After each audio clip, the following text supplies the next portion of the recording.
حضرت سیدہ طیبہ طاہرہ محبوب کائنات سیدہ خدیجۃ الکبریٰ رضی اللہ تعالیٰ عنہ کی سیرت کے حوالے سے چند باتیں۔ حضرت سیدہ خدیجۃ الکبریٰ رضی اللہ تعالیٰ عنہ کا جو وصال ہے وہ 10 رمضان المبارک کو ہوا ہے۔ 2 دن پہلے ان کی سیرت پر بات کرنے کا مقصد یہ ہے کہ لوگ 10 رمضان المبارک کو آپ کی یاد منائیں۔ اس دن زیادہ سے زیادہ بالخصوص گھروں کے اندر 10 رمضان المبارک کو گھروں کے اندر کل شام 9 جب گزر جائے اور 10ویں کی شب آ جائے تو کوشش کی جائے ان کی یاد میں گھر کے اندر کچھ نہ کچھ اہتمام کیا جائے، اس لیے کہ وہ مومنوں کی پہلی ماں بھی ہیں اور اسلام کی سب سے پہلی موسنا بھی ہے، سب سے پہلی موسنا ہے اسلام کی۔ اور یہ وہ خوبصورت اور عظیم ہستی ہے کہ کائنات ساری کو مصطفیٰ کے پاس جا کے سکون ہوتا ہے، اور میرے مصطفیٰ فرماتے مجھے ختیجہ کے پاس جا کے سکون ہوتا ہے، ختیجہ کے پاس جا کے سکون ہوتا ہے۔ میرے اعلیٰ حضرت کا ایک شعر ہے حضرت ختیجہ کے بارے میں، ایک شعر ہے پر کیا بات۔ اعلیٰ حضرت فرماتے ہیں سچی ماں پہلی ماں کہف امن و امان۔ اصحاب کہف کی غار نہیں تھی، آپ فرماتے ہیں سچی ماں پہلی ماں کہف امن و امان، حق گزارے رفاقت پہ لاکھوں سلام۔ آپ فرماتے جس طرح اصحاب کہف کو اس غار کے اندر جا کے سکون ملا تھا، اس طرح ہماری پہلی ماں کے پاس جا کے ہمارے نبی کو سکون ملا کرتا تھا۔ کہف امن و امان، یہ غار ہے امن و امان کی، جس طرح اصحاب کہف کی غار تھی۔ میرے بھائی، حضرت سیدہ خدیجۃ الکبریٰ رضی اللہ تعالیٰ عنہ کی یاد منانا، ان کا ذکر کرنا، اس لیے تو ضروری تھا ہی کہ وہ ہم سب کی ماں ہیں، اس لیے بھی ضروری ہے کہ وہ امت مسلمہ کی محسنہ ہے، اور اس لیے بھی ضروری ہے، یہ جملہ یاد رکھیے گا، اس لیے بھی ضروری ہے کہ جب حضرت ختیجہ کا تذکرہ ہوتا ہے تو میرے رسول پاک راضی ہوتے ہیں، حضور خوش ہوتے ہیں جب حضرت ختیجہ کی بات ہوتی ہے۔ جب حضرت خدیجۃ الکبریٰ رضی اللہ تعالیٰ عنہ سے کوئی محبت کرتا، کوئی احترام کرتا تو حضور راضی ہوتے۔ پہلی محسنہ قرآن مجید سورہ احزاب کی آیت نمبر 6 میں اللہ کریم نے فرمایا النبی اولیٰ بالمؤمنین من انفسہم، یہ نبی مومنوں کی ان کی جانوں سے بھی زیادہ مالک ہے، وازواجہ امہاتہم، اور فرمایا نبی پاک کی ازواج مومنوں کی مائیں ہیں۔ حضرت خدیجۃ الکبریٰ رضی اللہ تعالیٰ عنہ پہلی ماں ہیں مومنوں کی۔ حضرت خدیجۃ الکبریٰ رضی اللہ تعالیٰ عنہ اس دور کے اندر جس دور میں ابھی اسلام نہیں آیا تھا، ابھی پردے کے احکام نہیں آئے تھے، ابھی عورتوں کے بارے میں وہ سارے احکامات نازل نہ ہوئے تھے جس کی پابند ایک مسلمان خاتون ہوتی ہے، اس زمانے میں بھی حضرت خدیجۃ الکبریٰ پردے کی پابند تھی۔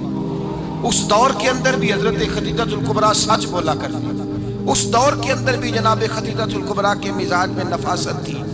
بہت بڑے تاجر کی بیٹی تھی، بہت بڑے، اور باپ کے انتقال کے بعد حضرت خدیجہ نے خود تجارت سنبھالی، خود۔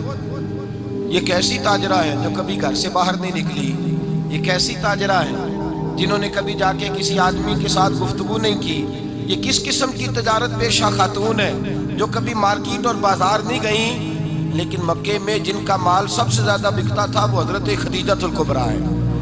وہ کسی شخص کا تعین کرتی، کہتی سرمایہ میں لگاؤں گی، محنت تو کرے گا، اور وہ ڈیل بھی جب ہوتی نا اس شخص کے ساتھ گفتگو ہوتی تو بھی ڈائریکٹ حضرت خدیجہ نہ کرتی، بلکہ آپ کی یہ خادمہ تھی حضرت نفیسہ، بعد میں وہ مسلمان ہوئی، ان کی ذمہ داری ہوتی، وہ خاتون جا کر اس آدمی سے گفت و شنید کرتی۔ حضرت خدیجہ کا مال لے کے لوگ جاتے مکے میں، جب سب لوگوں کا نقصان ہوا نا جس سال، جناب نفیسہ کہتی ہیں جس سال سارے مکے والوں کا مال ڈوب گیا، حضرت خدیجہ کو اس سال بھی اللہ تعالیٰ نے 11 گنا نفع عطا فرمایا، اس سال بھی بڑا نفع دیا، حالانکہ تجارت کے ساتھ نہیں، ابتدا اسلام میں۔ اور پھر عجیب بات یہ ہے کہ 2 دفعہ شادی ہوئی، 2 دفعہ بیوہ ہوئی، 2 دفعہ شادی ہوئی، 2 بیٹے تھے حضرت خدیجہ کے۔ نبی پاک صلی اللہ علیہ وسلم سے قبل آپ کے 2 بیٹے تھے، ہند اور حالہ، دونوں مسلمان ہوئے، دونوں حضور کے صحابی ہوئے۔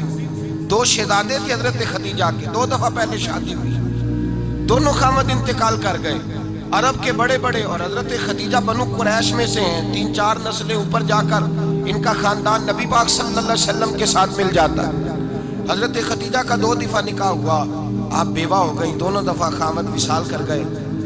بڑے بڑے مکے کے سرداروں نے پیغام نکاح دیا، حضرت خدیجہ خاموش رہی، نکاح نہیں کیا۔ لوگوں نے بڑی وجوہات بیان کی، الگ الگ باتیں لکھی۔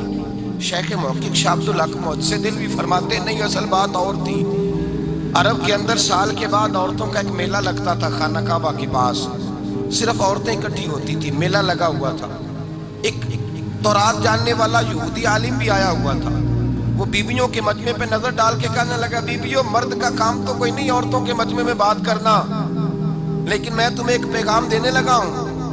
اللہ کے آخری رسول جو مکے میں پیدا ہونے والے ہیں، ان کے آنے کا وقت قریب آ گیا ہے۔ وہ بیوی بڑی خوش نصیب ہوگی جنہیں ان کی رفاقت ملے گی۔ عورتوں نے جب دیکھا کہ مرد آ گیا عورتوں کے میلے میں، تو انہوں نے ڈانٹا جھڑکا، کہا چل اٹھا اپنی کتابیں اور نکل جا۔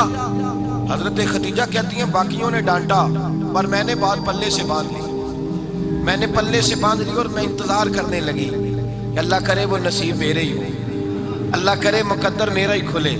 آپ فرماتی میں تسبیح پڑھتی، درود پڑھتی، میں اس زمانے میں جو اللہ کا ذکر جس طرح ہوتا تھا وہ میں شروع کرتی، اور جب فارغ ہوتی تو میں التجا کرتی کہ اللہ میرے نصیبیں کھول دے۔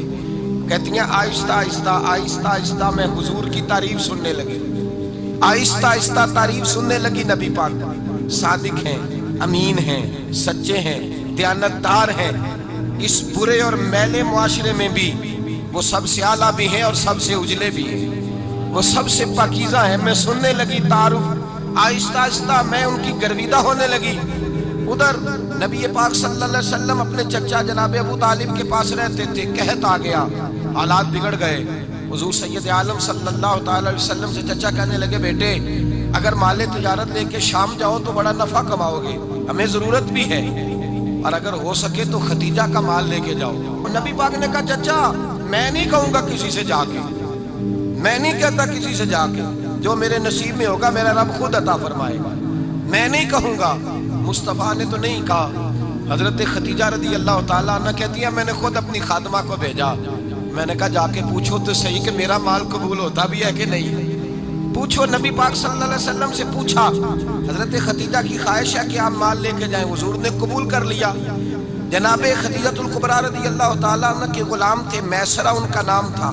جناب خدیجہ نے ان کو ساتھ بھیجا، فرمایا 3 باتیں ارشاد فرمائی۔ ایک تو فرمایا سارا رستہ غور سے دیکھنا میرے نبی کے ساتھ کیا معاملات درپیش ہوتے ہیں، ابھی اعلان نبوت نہیں کیا، فرمایا ذرا غور کرنا، میرے مصطفیٰ کا مطالعہ کرنا، اور مجھے واپس آ کے سبق سنانا، وہ جو تم نے چہرہ بددعا کی تلاوت کی ہو ذرا مجھے واپس آ کے سنانا۔ جنہاں نے دل پر جانی ڈٹھا ہو اکھیاں ہی تک لئیاں، تو ملے ہوں تے ساجن ملیا ہوں ناساں لگ پئیاں، ذرا جا کے نا تلاوت کرنا اور مجھے دکھ۔ اور دوسرا فرمایا تم میرے غلام ہو تو مصطفیٰ کے بھی غلام بن کے رہنا، میں سنتی ہوں کہ کردار کے، افکار کے، نظریات کی، عظمت کے بلند و بالا، وہ جیسے کہیں ویسے کرنا۔ اور تیسری حضرت خدیجہ نے نصیحت فرمائی، فرمایا محمد ابن عبداللہ صلی اللہ علیہ وسلم کی رائے سے اختلاف نہ کرنا، یہ چلتے ہوئے معاہدہ کیا، جو وہ کہہ دے سو کر جانا۔ غلام کہتے ہیں میں ساتھ گیا، باتیں میں نے سن لی، لیکن جب سفر شروع ہوا نا ابھی چند منزلیں طے ہوئی تھی، میں نے کہا خدیجہ آپ نے کیا نصیحت کرنی تھی، ان کے ساتھ جو رہے گا وہ ان کا غلام ہی بن جائے گا، ان کے ساتھ جو رہے گا تو اجے میرا محبوب نہیں ڈٹھا جن ویگ کے چن شرماوے، جے رکھے ہاتھ پھلاں وچ ہاتھ نال پھلا رل جاوے، تے ادھی راتی چن چڑھ جاندے جدوں جلوہ فرماوے۔ فرمایا جو بھی ساتھ رہتا غلام ہو جاتا۔ میسرہ کہتے میں گیا، تجارت شروع ہوئی، کہتے ہیں نبی پاک صلی اللہ علیہ وسلم جب منڈی میں پہنچے تو لوگ قسمیں اٹھا اٹھا کے مال بیچ رہے تھے۔ اللہ کے محبوب جب گئے نا تجارت کرنے، ایک آدمی کہنے لگا چلو معاذ اللہ بتوں کے نام تھے لات و منات، کہنے لگا لات کی، عزا کی، منات کی قسم اٹھاؤ، تو نبی پاک فرمانے لگے ان کی قسم اٹھاؤں جن کا میں نام لینا بھی پسند نہیں کرتا۔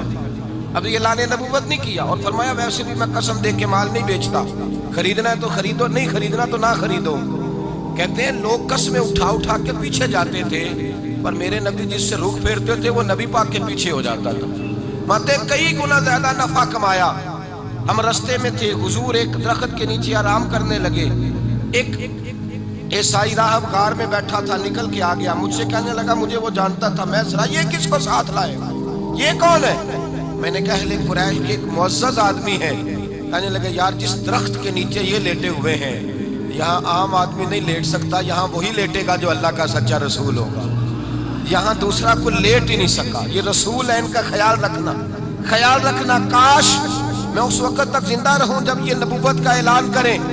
میں اس طرح کہتے ہیں میں غلام ہو گیا، نبی پاک صلی اللہ علیہ وسلم کی ادائیں مجھے بھانے لگیں۔ جب واپسی پہ نکلے تو گرمی بڑی شدید تھی، فرماتے ہیں جب دھوپ تیز ہوتی تو بادل کا سایہ آ کے حضور پہ سایہ کر دیتا، بادل کا ٹکڑا نبی پاک پہ۔ اللہ جانے کہاں بیٹھ کے لوگوں نے کتابیں پڑھی ہیں جو کہتے ہیں 40 سال کے بعد نبی بنے تھے، پتہ نہیں کہاں بیٹھ کے کتابیں پڑھی ہیں۔ ہم نے تو جو سیرت پڑھی ہے وہ بتاتی ہے کہ تیری حیات پاک کا ہر لمحہ پیغمبر لگے، ہر لمحہ پیغمبر لگے۔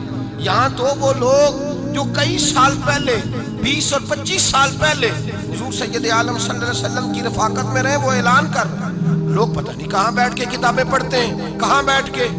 میرے نبی پاک سے صحابہ نے پوچھا حضور آپ کب نبی تھے؟ فرمایا ابھی آدم کی مٹی گوندی جا رہی تھی، ابھی آدم کی مٹی گوندی جا رہی تھی، میں تب بھی اللہ کا رسول تھا۔ میرے بھائی نبی رحمت سید عالم صلی اللہ علیہ وسلم کے غلام حضرت خدیجہ کے غلام کہتے واپس آیا، اور پہلے بھی کئی دفعہ حضرت خدیجہ کا مال گیا تھا، بڑے نفع آئے تھے، پر جو نفع اس سال آیا وہ پہلے کبھی نہیں آیا تھا۔ کہتے ہیں مجھ سے حضرت خدیجہ کی سہیلی بھی بیٹھی تھی، میں بھی آ گیا، اور جناب خدیجہ کی سہیلی کہنے لگی چل مال کے بارے میں کچھ بتا، کتنا بکا؟ میں نے کہا مال چھوڑو مصطفیٰ کی سنو۔ اور پھر کہتی چلو ٹھیک ہے، بادل سایہ کرتا تھا، چلو ٹھیک ہے، تم سے راہب نے پوچھا تھا یہ صحیح ہے، انہوں نے تیری سارے رستے بڑی خدمت کی، تیرا بڑا خیال رکھا، پر یہ بھی بتا تجارت کیسے ہوئی؟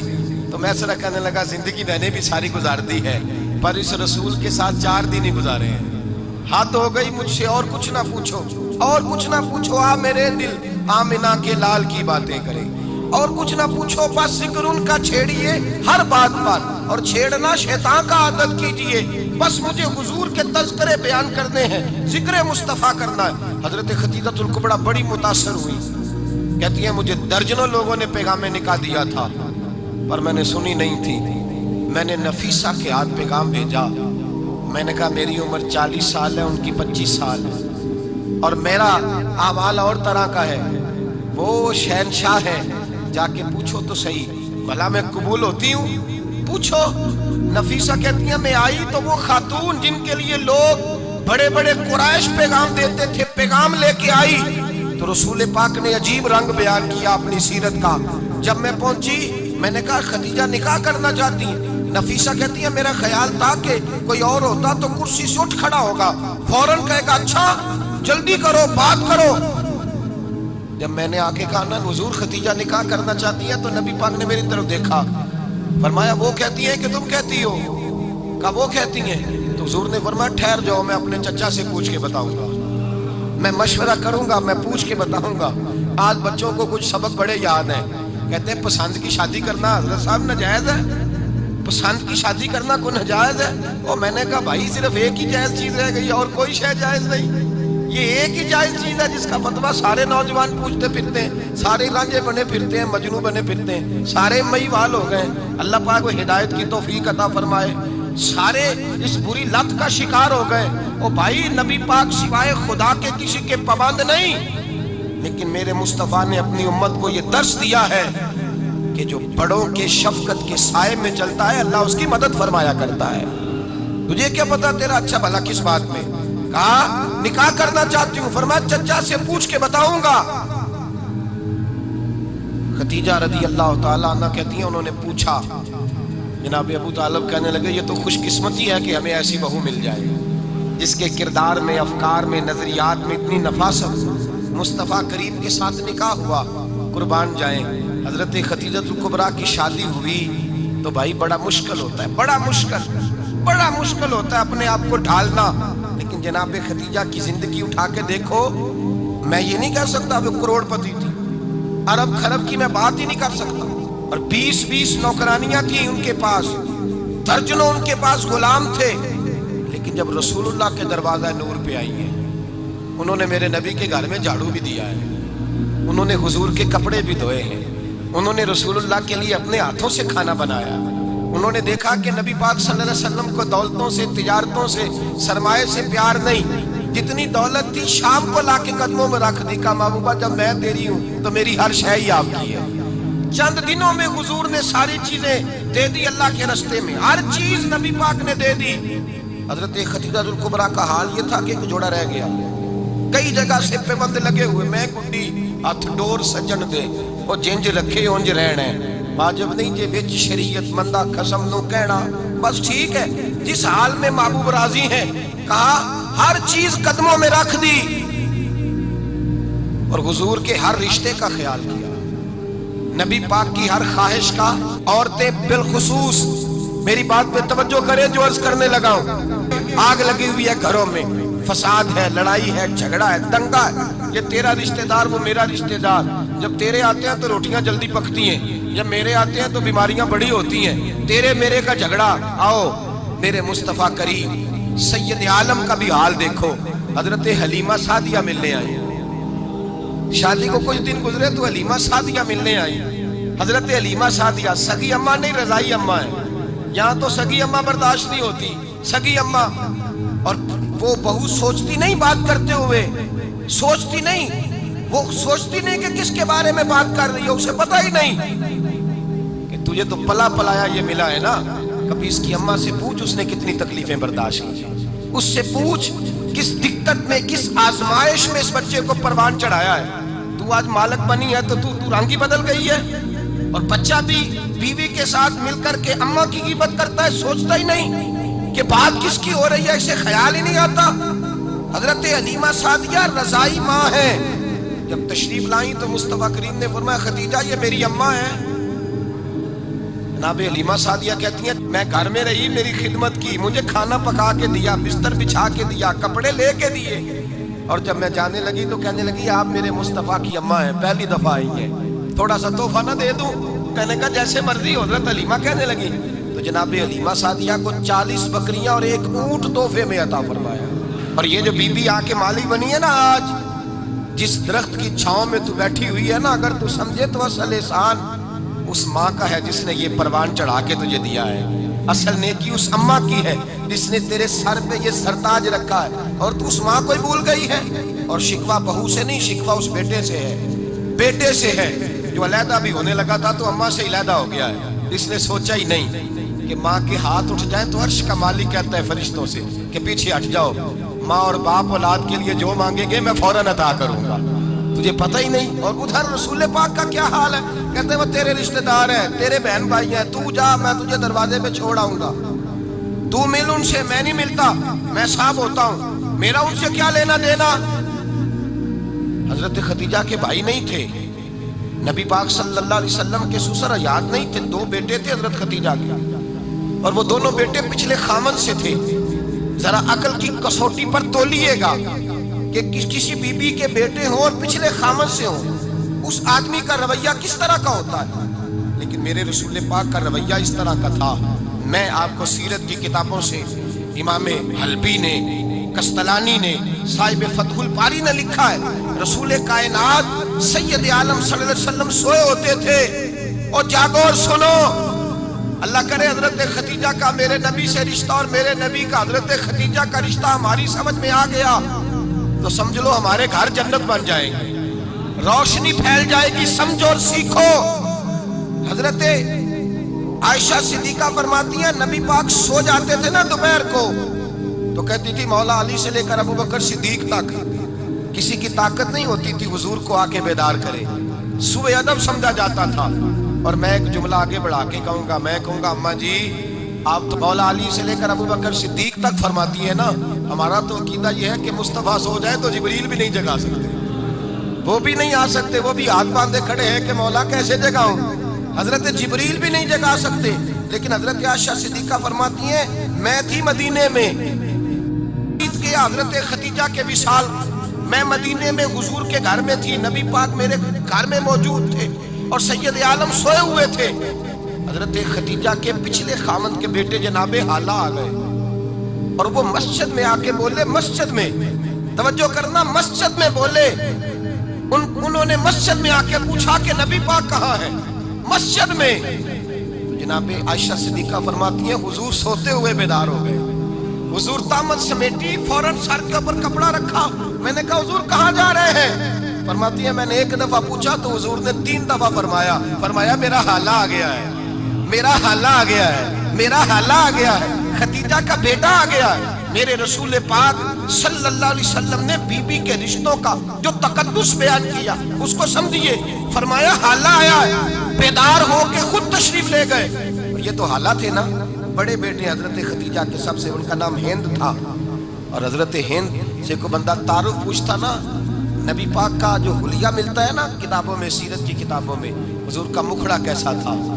مکھ چند بدر شاشانی ہے، متھے چمک دی لاٹ نورانی ہے، کالی زلف تیاک مستانی ہے، مخمور اکھی ہیں مد بریاں. یہ جو حضور کا حلیہ ملتا ہے نا، یہ حضرت ہند کا بیان کیا ہوا ہے.